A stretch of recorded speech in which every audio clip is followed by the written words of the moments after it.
Bonjour les amis. Alors, il y a quelques jours, j'ai présenté une pièce de monnaie en or médiévale qui était en vente sur eBay France. Il s'agissait d'un écu de Charles VIII.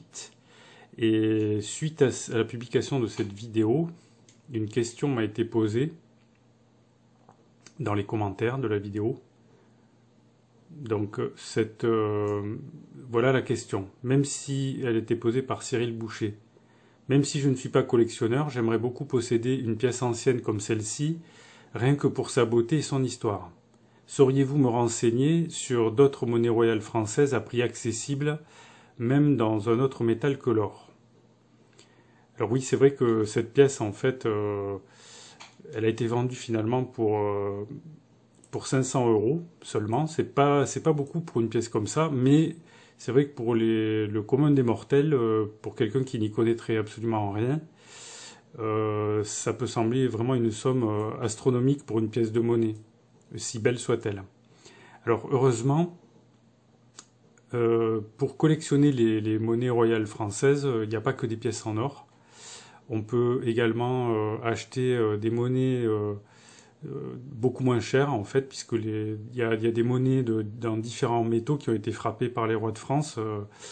Il y a des monnaies en or, comme on a vu là, avec l'écu. Il y a également des monnaies en argent, qui sont moins chères en général, quoi, sauf en fonction de leur rareté. Et puis, il y a des monnaies en billon et en cuivre, qui sont les plus abordables en fait.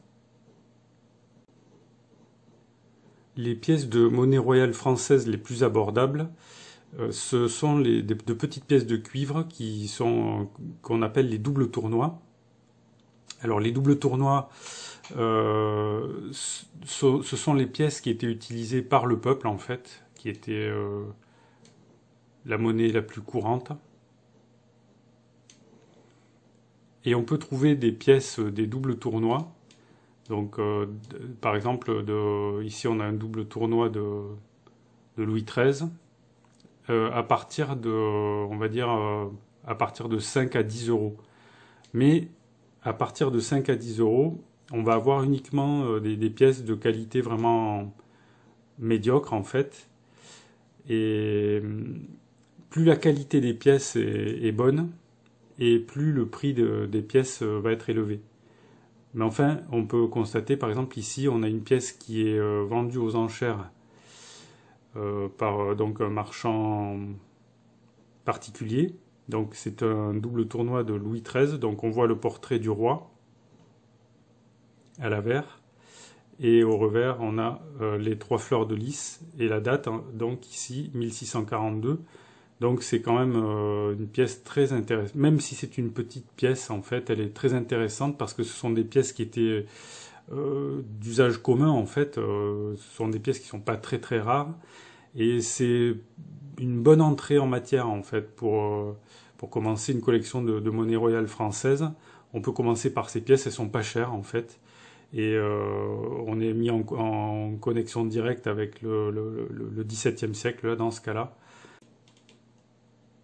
Donc je répondrai à la question qui était posée. Par quelle pièce commencer une collection de monnaie royale? On peut commencer par un double tournoi en cuivre. Mais après, il existe dans les monnaies royales françaises une très très large gamme de pièces de toutes sortes. On peut, selon son budget, en fait, on peut commencer avec des monnaies plus chères, on va dire, des monnaies. Alors tout de suite, si on choisit des pièces de monnaie en argent ou en or, évidemment, les prix sont très élevés. Donc sur Numis Corner, on peut voir par exemple qu'il y a une sélection très importante de pièces de monnaie royales françaises, donc qui sont étalées. Ces pièces datent de 987 à 1789, et il y a 3944 pièces actuellement en vente sur le site.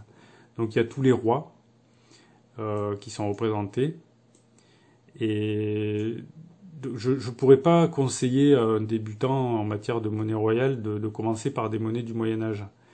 Parce qu'elles sont assez difficiles en fait à comprendre. Il faut déjà avoir une petite formation, on va dire. Donc ici on trouve des doubles tournois à partir de 20 €. Et donc on a souvent affaire à des pièces là qui sont de qualité moyenne.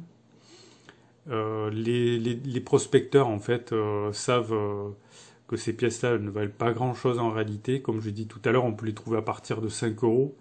Et encore quand elles sont très très usées, on parle de savonnettes. C'est-à-dire qu'on arrive difficilement à lire ce qui est écrit dessus. Donc ces pièces-là, elles ont une toute petite valeur, mais par contre elles ont une valeur sentimentale importante. Et dès qu'on choisit des pièces de monnaie de qualité supérieure, en fait, les prix montent tout de suite très vite.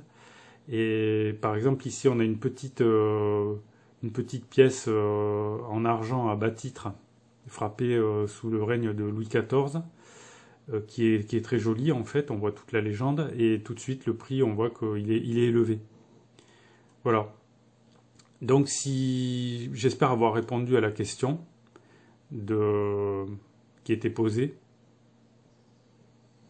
Alors cette courte vidéo est terminée. Si vous avez des questions, des remarques ou des commentaires, vous pouvez les faire dans le fil de discussion sous la vidéo. Pour acheter des pièces, vous pouvez trouver des pièces pas très chères, des monnaies royales françaises sur eBay France. Alors faites attention à la qualité quand même de ce que vous achetez. Et sinon, il y a des pièces de très grande variété de pièces de monnaie de toutes les qualités possibles sur le site numiscorner.fr. Donc les prix sont un peu plus élevés, mais vous allez trouver plus de variétés. Et ça peut être intéressant pour un collectionneur pour compléter une collection. Alors si cette vidéo vous a intéressé, vous pouvez cliquer sur le pouce j'aime sous la vidéo. Je vous remercie pour votre attention et je vous dis à bientôt pour de nouvelles vidéos.